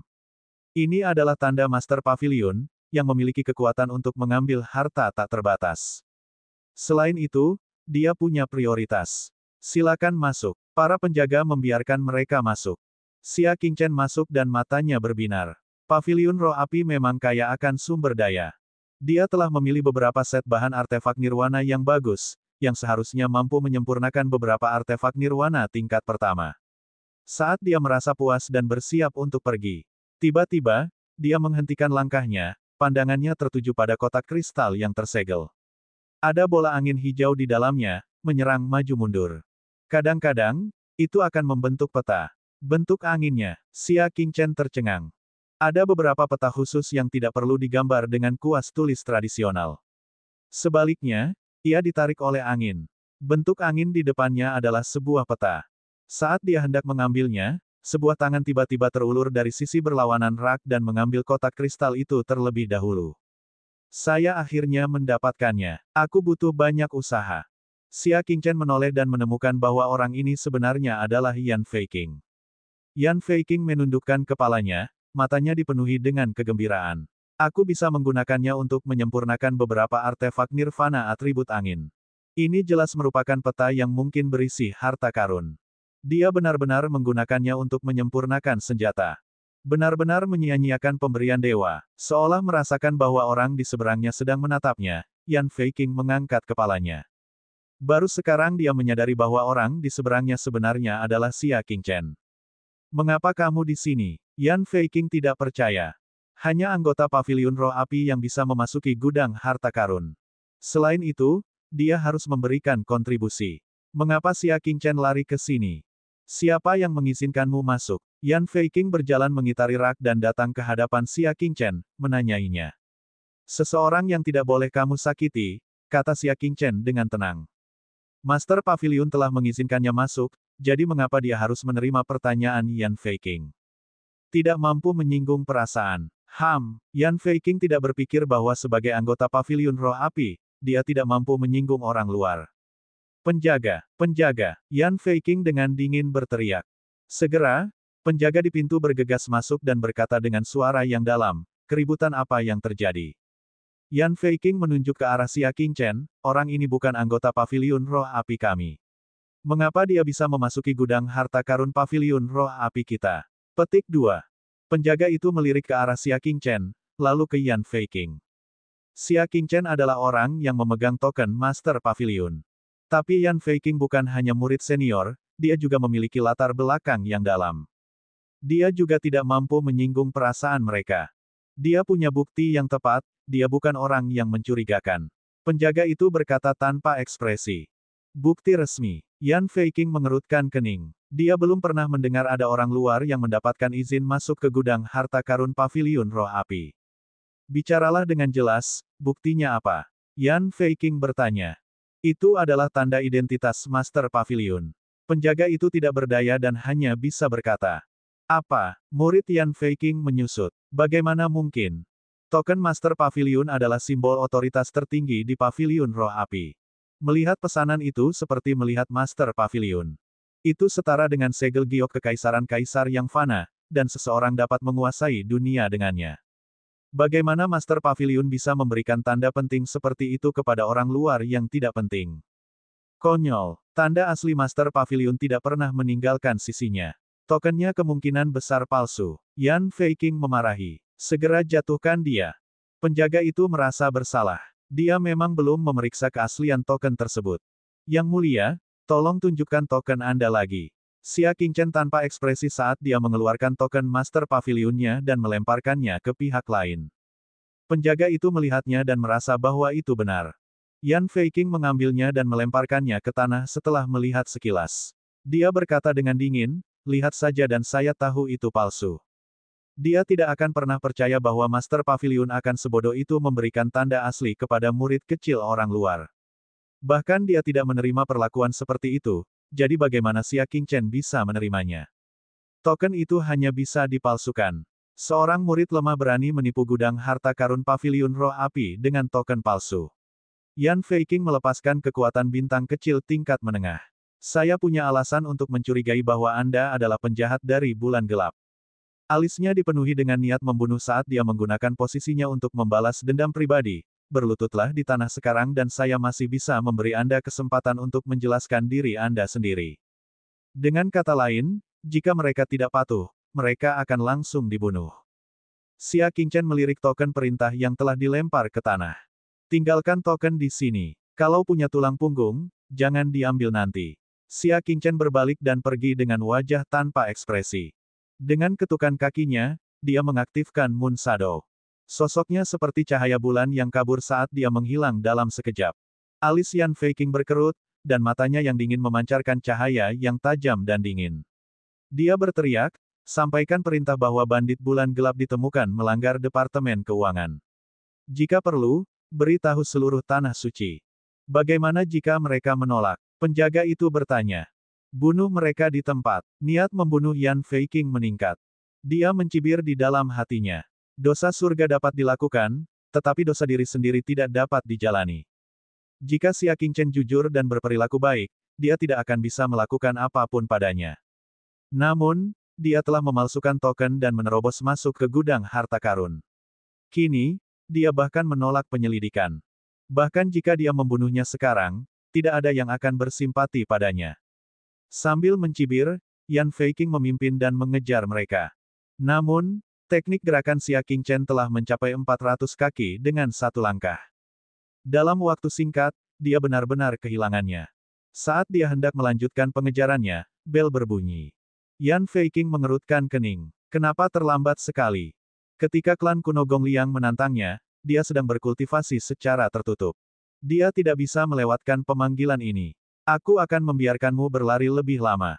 Yan Feiqing mencibir dan berbalik ke aula utama. Aula itu dipenuhi bangku-bangku panjang dan orang-orang bergerak ke dalam. Bagaimana situasinya? Yan Feiqing sudah terlalu lama mengasingkan diri dan tidak tahu bahwa cuaca di luar telah berubah. Kakak senior Yan, seorang Grandmaster yang mengajar Dao selama sehari, jawab adik perempuan itu dengan hormat. Siapa yang berani mengaku sebagai Grandmaster di Pavilion Roh Api? Yan Feiqing terkejut. Kata adik perempuan itu dengan jujur. Yan Feiqing sangat terkejut saat mengetahui bahwa sosok yang sebanding dengan leluhur tua keluarga Gu di Gongliang telah muncul di punggung Bukit Langit dan Bulan baru-baru ini. Nenek moyang tua keluarga Gongliang Gu bagaikan dewa yang tidak dapat diatasi di mata para guru roh di punggung Bukit Langit dan Bulan. Sebenarnya ada makhluk kuat yang setara dengannya yang datang ke Pavilion Roh Api untuk menyebarkan Dao. Jantungnya bergetar saat ia segera menuju barisan depan. Kamu, minggir. Mengandalkan statusnya sebagai kakak senior, ia merebut posisi paling menonjol di baris pertama. Matanya dipenuhi rasa hormat dan antisipasi. Untuk dapat mendengarkan ajaran dari orang besar seperti itu adalah kesempatan langka dalam hidup. Nanti, jika dia bisa menggunakan kursi terbaik untuk berbicara satu atau dua kata dengan Big Shot itu, dia tidak akan menyesal dalam hidup ini. Setengah jam kemudian, tiba-tiba, terjadi keheningan. Sesosok muncul dari udara tipis di podium. Yan Feiqing melihat wajahnya dengan jelas dan tidak bisa menahan diri untuk tidak terkejut. Xia Qingchen. Saat ini, perintah yang diinginkan itu seharusnya sudah menyebar ke seluruh Pavilion Roh Api. Dari mana Xia Qingchen mendapatkan keberanian untuk tampil di hadapan semua orang dari Pavilion Roh Api? Selanjutnya, dia berdiri di podium. Namun, Yan Feiqing sangat terkejut. Dia tiba-tiba berdiri dan berteriak, "Teman-teman, tangkap bandit pemberani ini." Mendengar ini, ada keheningan di belakangnya. Tidak ada yang menjawab. Para penjaga aula utama tidak bergerak. Ketika Xia Qingchen mendengar ini, dia menatap Yan Feiqing, yang duduk di barisan depan. Teman-teman, katanya perlahan. Di bawah komando Yan Feiqing, para penjaga aula besar bergegas dengan langkah menggelegar dan berlutut di depan Xia Qingchen. Grandmaster, tolong berikan perintahmu. Di aula yang kosong, kata-kata itu terus bergema di tengah kerumunan yang sunyi. Bab 329, Blak-Blakan. Guru Besar, Xia Qingchen. Yan Feiqing tertegun sejenak, lalu berkata, kalian pasti salah. Dia hanya seorang bandit yang menyelinap ke gudang harta karun untuk mencuri barang. Grandmaster yang bisa berdiri bahu-membahu dengan leluhur tua keluarga Gu di Gongliang pastilah seseorang dari generasi yang lebih tua, bukan? Apakah para penjaga ini tidak mempunyai mata? Mungkinkah siapapun yang berdiri di podium adalah seorang Grandmaster? Namun, para penjaga berlutut dan tidak bergerak, menunggu perintah. Dadada. Pada saat ini, Master Pavilion dan beberapa Grandmaster di belakang layar keluar. Ketika Yan Feiqing melihat ini, dia segera naik dan menunjuk ke arah Xia Qingchen. Master Pavilion, Anda datang pada waktu yang tepat. Saya telah menangkap seseorang yang sedang memalsukan token Anda. Sayangnya, dia tidak menyadari wajah suram sang Master Pavilion. Di mana token palsunya? Tanya Master Pavilion. Melihat ekspresi Master Pavilion berubah, jantung Yan Feiqing berdetak kencang. Itu adalah kelalaian murid ini, aku seharusnya menghancurkan token palsu itu di tempat. Dia diam-diam menyalahkan dirinya sendiri. Dia hanya ingin menangkap Xia Qingchen dan benar-benar lupa membuang token palsu itu. Murid ini akan kembali dan menghancurkan token itu. Yan Feiqing berkata dengan hati-hati. Tidak perlu, nada suara Master Pavilion itu sangat berat. Rasanya seperti hujan deras, menimbulkan perasaan berat yang luar biasa. Oh baiklah, Yan Feiqing berkata dengan patuh. Di mana tanda identitasmu? Lanjut Master Pavilion. Milikku. Yan Feiqing mengeluarkan daun emasnya dengan bingung. Master Pavilion mengambilnya dan menggambarnya. Kata-kata, murid Pavilion Roh Api, benar-benar dicoret. Master Pavilion, kamu, Yan Feiqing bingung. Mencoret kata-kata itu berarti dia akan diusir dari Pavilion Roh Api, bukan? Tapi kenapa? Dia telah menangkap pencuri yang menyelinap ke gudang harta karun dan telah memberikan kontribusi besar. Dia harus diberi penghargaan. Kenapa dia malah memecatnya? Mungkinkah Master Pavilion ingin mempromosikan posisinya dan ingin mengukir kembali kata-katanya? Namun, Master Pavilion tidak menulis ulang satu kata pun di atasnya dan hanya melemparkan daun itu kembali. Anda dipecat, kata Master Pavilion dengan acuh tak acuh. Berdebar, Yan Feiqing merasa kepalanya seperti dipukul oleh palu yang berat, dan pandangannya menjadi hitam. Aku, Master Pavilion, kesalahan apa yang telah kulakukan? Yan Feiqing tidak bisa menerimanya. Menjadi anggota Pavilion Roh Api adalah sesuatu yang paling dia banggakan. Sekarang, itu hilang tanpa alasan. Kamu tidak melakukan kesalahan apapun, kata Master Pavilion dengan acuh tak acuh, kamu hanya membuang tokenku dan memperlakukan Grandmaster yang kami undang sebagai pencuri. Setiap kata dan kalimat seperti sambaran petir, menyambar telinga Yan Feiqing.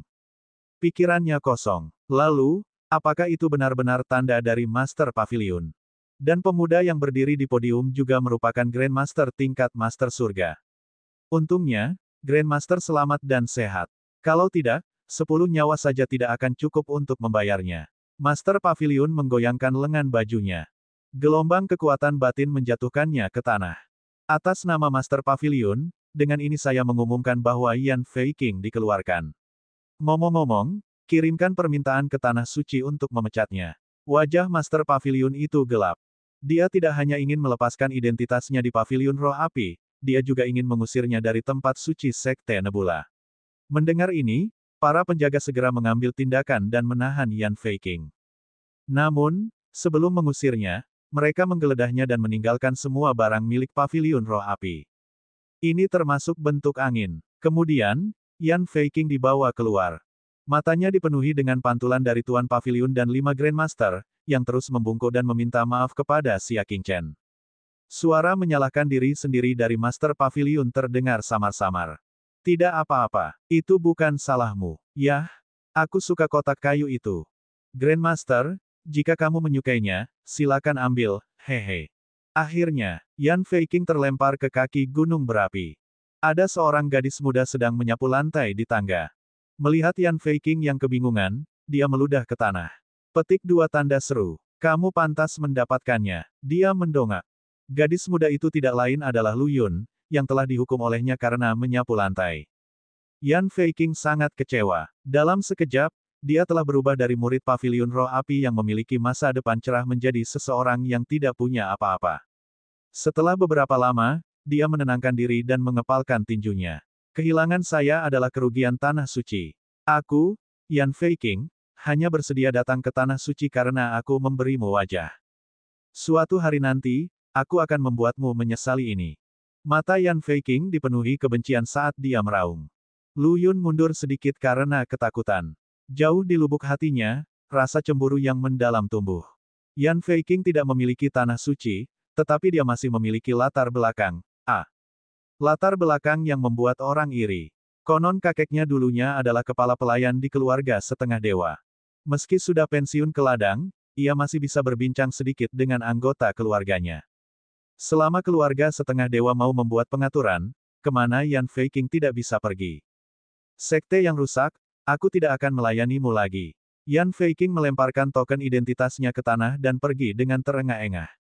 Kembali ke paviliun roh api. Xia Qingchen mulai menyebarkan dao dengan tenang. Penjelasannya yang mendalam dan sederhana membuat semua orang, mulai dari murid hingga master paviliun, mendapatkan banyak manfaat. Semuanya tenggelam dalam teori-teori baru, tidak mampu melepaskan diri.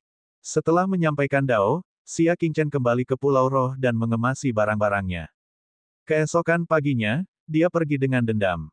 Graji tidak jauh dari menerobos ke posisi bintang kecil, jadi ia juga perlu mempersiapkan bintang surgawi untuk itu. Mereka sampai di kaki gunung paviliun luar negeri. Dua wanita muda berpakaian cerah sedang menunggu di sana. Wanita itu berusia sekitar 20 tahun, cantik dan lembut, dan kulitnya selembut air. Pria itu berusia sekitar 25 tahun, tinggi dan kuat. Saat melihat Xia Qingchen berjalan mendekat, pria itu berkata dengan ragu, "Kamu adalah orang yang diminta oleh kepala paviliun untuk kami bawa, kan?" "Ya, siapa kamu?" Xia Qingchen sudah menebak identitas mereka. Pria itu menilai Xia Qingchen dan berkata tanpa ekspresi, "Murid pribadi Ge Lao, Su Yuan."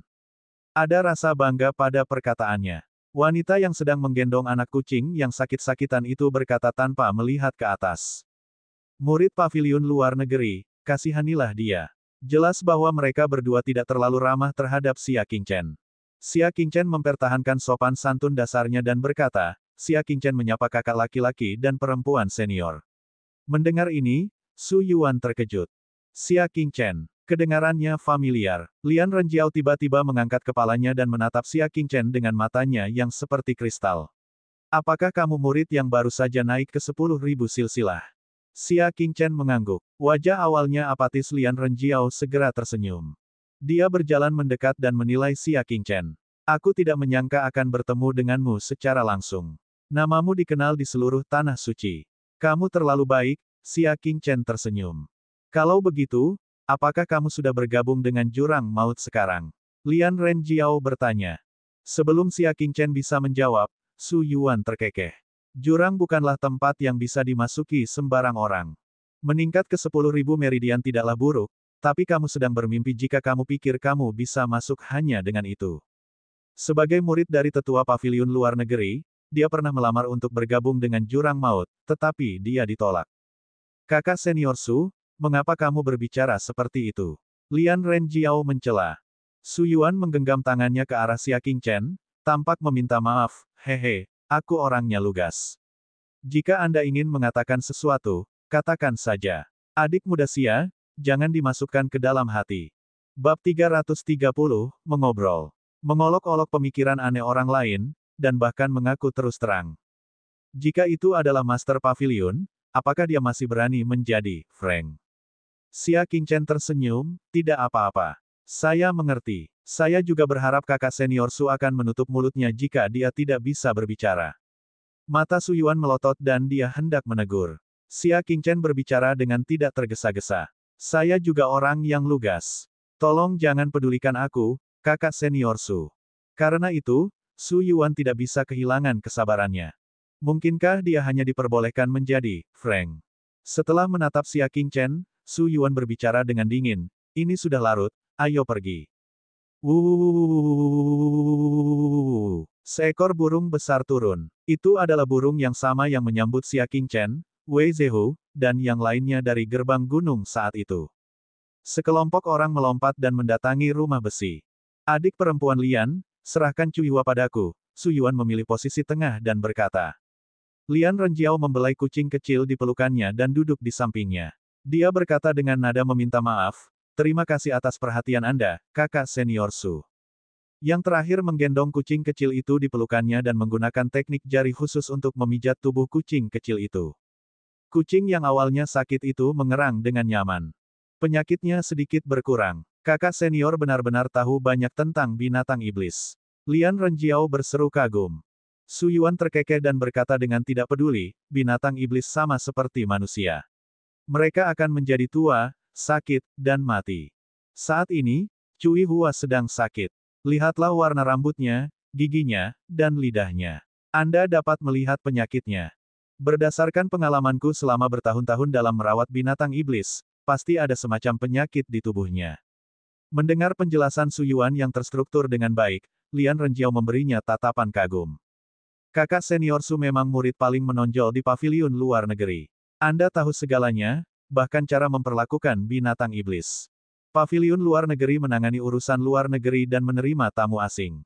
Sebagai kakak senior paviliun luar negeri, Su Yuan harus memikul banyak tugas. Tidak apa, ini adalah pengetahuan yang diajarkan oleh keluarga pemelihara binatang iblis nomor 1 di West Ridge ketika saya menerima tamu. Lian Renjiao masih penuh kekaguman, kakak senior Su telah belajar banyak dari percakapan singkat ini. Kamu benar-benar luar biasa. Itu benar, wajah Su Yuan menunjukkan sedikit rasa bangga saat dia berkata, bahkan orang yang mengajariku merasa bahwa aku berbakat dan ingin membawaku ke keluarganya. Mendengar ini, Lian Renjiao sangat terkejut, dan ekspresi hormat di wajahnya menjadi lebih jelas. Namun, saya menolaknya karena saya tidak bisa mengecewakan kebaikan guru yang telah mengasuh saya. Su Yuan berkata sambil menghela nafas. Xia Qingchen menggelengkan kepalanya sedikit saat mendengar ini.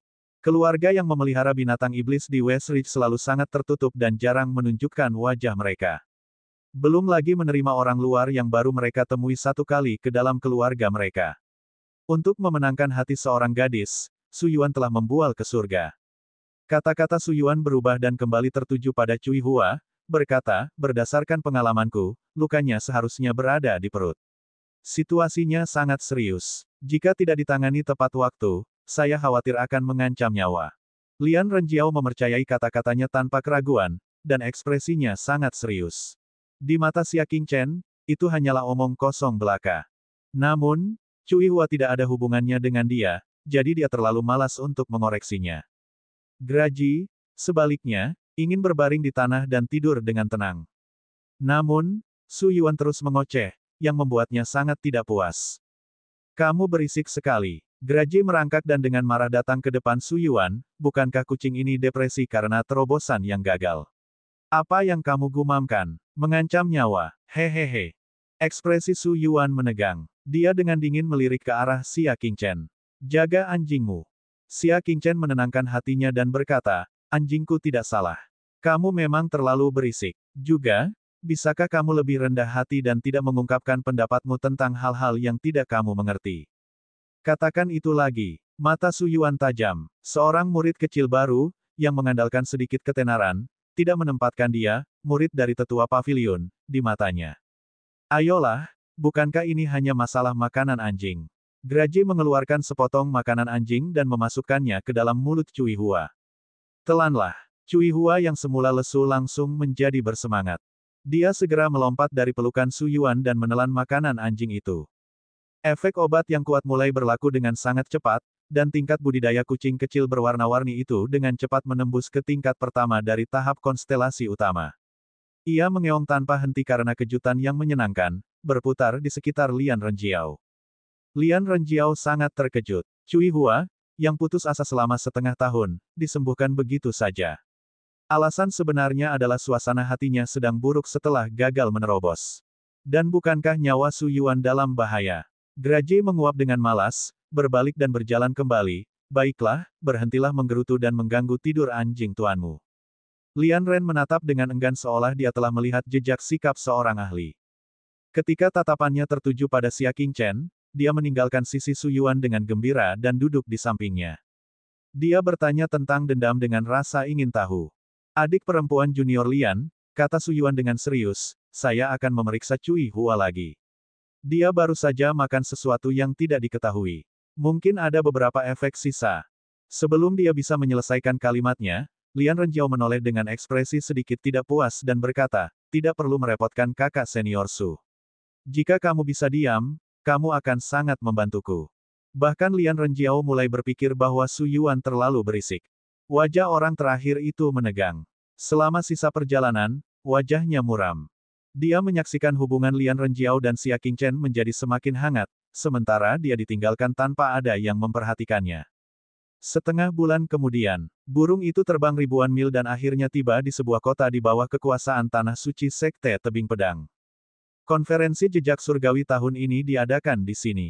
Demi keselamatan asosiasi, semua burung harus berhenti di luar kota. Di bawah kendali Su Yuan, burung-burung itu mendarat di dunia luar tempat mereka diparkir khusus. Ketika mereka tiba, tempat itu sudah dipenuhi burung yang tak terhitung jumlahnya. Masih ada sekelompok orang yang menunggu di lapangan. Seolah-olah mereka sedang menunggu kedatangan seseorang. Melihat Tuan Kota Suci, Gui Yangke, Presiden Kamar Dagang pertama di Pegunungan Utara, Han Yuanlu. Qi Ying, kepala keluarga bisnis nomor 1 di West Ridge. Su Yuan menyadari bahwa ada banyak tokoh besar di antara kerumunan yang terkenal di Sky Moon Ridge. Ketika Lian Renjiao mendengar ini, matanya menunjukkan bekas keterkejutan. Meskipun dia tidak mengenalinya, dia telah berada di pavilion luar negeri selama bertahun-tahun dan telah dipengaruhi oleh tokoh-tokoh besar di Sky Moon Ridge. Ketika dia mendengar bahwa mereka ada di sini, dia terkejut. Tuan kota seperti Gui Yangke juga ada di sini. Lian Renjiao menarik napas dalam-dalam. Kota Gui Yangke tidak ada duanya di punggung tengah, dan statusnya sangat tinggi. Dimanapun dia berada, selalu ada orang lain yang menyambutnya. Sekarang, dialah yang menyambut orang lain. Mata Su Yuan juga dipenuhi dengan keterkejutan. Saya tidak percaya, banyak di antara mereka yang merupakan tokoh berpengaruh. Mereka sebenarnya di sini untuk menjemput seseorang. Saat dia mengatakan itu, jeritan tajam tiba-tiba datang dari ujung langit. Semua orang menoleh. Sekelompok burung terbang seperti awan gelap. Formasi sebesar itu menyebabkan keributan di antara orang-orang di lapangan. Mata Gui Yangke berbinar dan dia tertawa. Mereka akhirnya sampai di sini. Ia dan warga lainnya berjalan ke depan menyambut kedatangan burung-burung tersebut. Tak lama kemudian, sekelompok burung mendarat. Dari burung itu, 5 orang berjalan berdampingan. Haha, Presiden Jin, Presiden Tuoba, Presiden Qianbao, Presiden lama sekali, Presiden gantung. Kamu telah membuat kami menunggu begitu lama. Para pendatang baru tentu saja adalah 5 tokoh terkemuka di Kamar Lingnan. Perdagangan.